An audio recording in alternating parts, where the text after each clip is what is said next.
आप लोगों ने देखा होगा पिछले 10 वर्षों में भारत के साइंटिस्ट ने करिश्मा किया है। 10 सालों में हम मंगलयान के माध्यम से मंगल पर पहुंच गए। हमारा चंद्रयान 3 यह चंद्रमा के साउथ पोल पर लैंड करने में कामयाब हो गया और हम वर्ल्ड की पहली कंट्री बने हैं जो कि चंद्रमा के मून के साउथ पोल पर हम अपना लैंडर उतारने में कामयाब हुए हैं। അതുപോലെ തന്നെ നമ്മുടെ ശാസ്ത്രജ്ഞന്മാരെന്ന് പറയുന്നത് കഴിവുള്ളവരാണ്. നമ്മൾ ചന്ദ്രയാൻ മംഗൾയാൻ 3 എന്ന പേരിൽ ആ ചന്ദ്രന്റെ ദക്ഷിണ ധ്രുവത്തിൽ ലാൻഡർ ഇറങ്ങുകയുണ്ടായി. നിങ്ങളെല്ലാവരും കണ്ടതാണ്. ഈ ലോകത്ത് ഒരേ ഒരു രാഷ്ട്രത്തിന് മാത്രമാണ് ചന്ദ്രന്റെ ദക്ഷിണ ധ്രുവത്തിൽ അങ്ങനെ ലാൻഡ് ചെയ്യുവാൻ സാധിച്ചത്. അത് തീർച്ചയായിട്ടും അഭിമാനകരമായിട്ടുള്ള ഒരു കാര്യമാണ്. बहनों भाइयों, आदित्ययान यह हमारे सूरज के नजदीक पहुंच गया है। अब भाजपा 5 वर्षों में गगनयान की लॉन्चिंग करने जा रही है। അതുപോലെ തന്നെ ഭാരതം ആ സൂര്യ നിരീക്ഷണത്തിന് വേണ്ടിയുള്ള ഉപഗ്രഹങ്ങൾ വിക്ഷേപിച്ചിരിക്കുകയാണ്. അതുപോലെ തന്നെ ഗഗൻയാൻ 5 വർഷത്തിനുള്ളിൽ സഫലമാകുക തന്നെ ചെയ്യും. ब्रदर्स एंड सिस्टर, सबकी लॉन्चिंग हो रही है, लेकिन कांग्रेस पार्टी के यंग लीडर की लॉन्चिंग पिछले 20 वर्षों में नहीं हो पाई है। कांग्रेस पार्टी का राहुल यान न तो लॉन्च हो पा रहा है और न तो कहीं लैंड कर पा रहा है. അതുപോലെ തന്നെ കോൺഗ്രസിന്റെ അവസ്ഥയെന്ന് പറയുന്നത് അവരുടെ നേതാവ് എങ്ങും ലോഞ്ചിങ് തുടങ്ങിയിട്ടില്ല, എങ്ങും എത്തിച്ചേർന്നിട്ടില്ല, എങ്ങും അത് ലാൻഡ് ചെയ്തിട്ടില്ല. കോൺഗ്രസിന്റെ യുവ നേതാവിന്റെ അവസ്ഥ ഇതാണ് എന്ന് പറയുവാൻ ഞാൻ ആഗ്രഹിക്കുകയാണ്. राहुल जी उत्तर प्रदेश से माइग्रेट करके केरल आ गए हैं. पिछली बार वह अमेठी, रायबरेली, उत्तर प्रदेश में चुनाव हार गए थे. मेरे बहनों भाइयों, इस बार अमेठी से लड़ने की वह हिम्मत नहीं कर पा रहे हैं, लेकिन इस बार वायनाड की जनता ने भी, मुझे जो खबर मिली है, मन बना लिया है कि इस बार हम राहुल जी को अपना मेंबर ऑफ पार्लियामेंट नहीं बनाएंगे. और आपने देखा कि एलडीएफ ने भी उनके खिलाफ अपना कैंडिडेट उसी कॉन्स्टिट्यूएंसी में फील्ड कर दिया.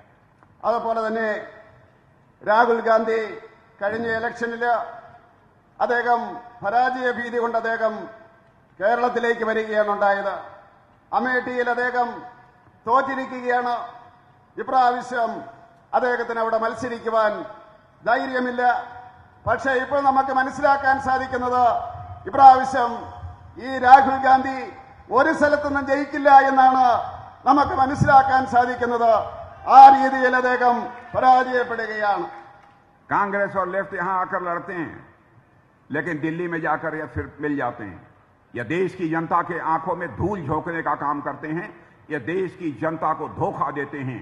देश की जनता को यह गुमराह करने की कोशिश करते हैं. ഈ രാഹുൽ ഗാന്ധിയെ ഈ എൽഡിഎഫുകാര് പിന്തുണയ്ക്കുന്നവരാണ്. കോൺഗ്രസുകാരും അതുപോലെ തന്നെ എൽഡിഎഫുകാരും ഇവിടെ മത്സരിക്കുന്നു എന്ന് അഭിനയിക്കുകയാണ്, ജനങ്ങളെ കബളിപ്പിക്കുകയാണ്. പക്ഷേ ഡൽഹിയിൽ ചെന്ന് കഴിഞ്ഞാൽ അവർ സൗഹൃദത്തിലാണ്. ഇവര് രാഷ്ട്രീയപരമായിട്ട് ജനങ്ങളെ കബളിപ്പിക്കുകയാണ്.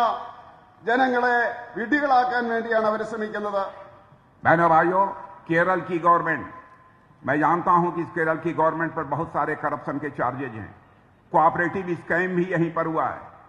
और मैं आपको यकीन दिलाना चाहता हूं कि हमारे कम से कम डबल डिजिट में मेंबर ऑफ पार्लियामेंट को आप जिताकर पार्लियामेंट में भेजिए. जो भी करप्शन के चार्जेज इस गवर्नमेंट पर लगे हैं उसकी प्रॉपर इंक्वायरी हमारी सेंट्रल गवर्नमेंट कराएगी. അതുപോലെ ഞാൻ പറയുവാൻ ആഗ്രഹിക്കുകയാണ്, കേരളത്തിലെ സർക്കാർ അഴിമതികൾ നിറഞ്ഞ സർക്കാരാണ് എന്നുള്ള കാര്യത്തിൽ യാതൊരു സംശയവും വേണ്ട. ഞാൻ നിങ്ങളോട് അഭ്യർത്ഥിക്കുകയാണ്, ഭാരതീയ ജനതാ പാർട്ടിയുടെ സ്ഥാനാർത്ഥിയെ നിങ്ങൾ പാർലമെന്റിലേക്ക് അയക്കോ.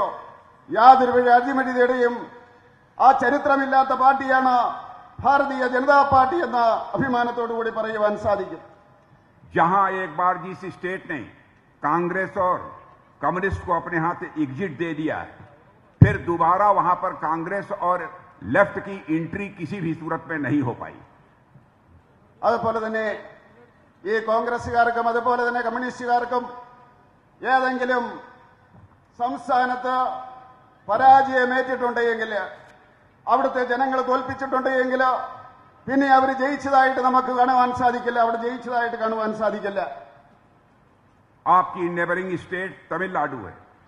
तमिलनाडु में कांग्रेस ने लास्ट विक्ट्री जो उसे मिली थी 1962 में मिली थी. यूपी, गुजरात, बिहार में भी कांग्रेस 4 डिकेड पहले अपना लास्ट इलेक्शन जीता था और उड़ीसा में भी कांग्रेस 3 डिकेड से सरकार के बाहर है. देश के अधिकांश राज्यों में आज का कांग्रेस का एक भी मेंबर ऑफ पार्लियामेंट नहीं है. इसी समय इसी तरह त्रिपुरा और वेस्ट बंगाल में भी लेफ्ट पार्टियों का ही बोलबाला था, उन्हीं का वर्चस्व था.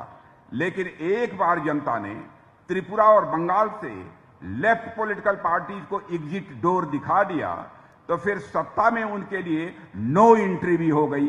कारण साफ था, जो लोग जान गए थे कांग्रेस और लेफ्ट पार्टियां आम जनता के वेलफेयर के लिए कुछ नहीं कर सकती हैं. നിങ്ങളുടെ ഈ അയൽ സംസ്ഥാനമായിട്ടുള്ള തമിഴ്നാട്ടില് കോൺഗ്രസ് അവസാനമായിട്ട് ജയിച്ചത് 1962-ലാണ്. അതുപോലെ തന്നെ യുപിയിലും ഗുജറാത്തിലും അതുപോലെ തന്നെ ബീഹാറിലും കോൺഗ്രസ് 4 പതിറ്റാണ്ടുകൾക്ക് മുമ്പാണ് ജയിച്ചത്. അതിനുശേഷം അവിടെ ജയിച്ചിട്ടില്ല. അനേകം സംസ്ഥാനങ്ങളിൽ കോൺഗ്രസിന് ഒരു MP പോലും ഇല്ലാത്ത അവസ്ഥയാണ് ഇന്ന് ഭാരതത്തിൽ നമ്മൾ നോക്കിക്കഴിഞ്ഞാൽ. അതുപോലെ തന്നെ ഇടതുപക്ഷത്തിന്റെ കാര്യം നോക്കുകയാണ് എങ്കിൽ ത്രിപുരയിലും വെസ്റ്റ് ബംഗാളിലും അവർ ഭരിച്ചുകൊണ്ടിരുന്നതാണ്. അവിടുത്തെ ജനങ്ങൾ അവരെ അവിടുന്ന് അധികാരത്തിൽ നിന്ന് പുറത്താക്കി. ഇന്ന് ആ സംസ്ഥാനങ്ങളിൽ അവർക്ക് കടന്നു ചെല്ലാൻ വയ്യാത്ത അവസ്ഥയാണെന്നുള്ളത്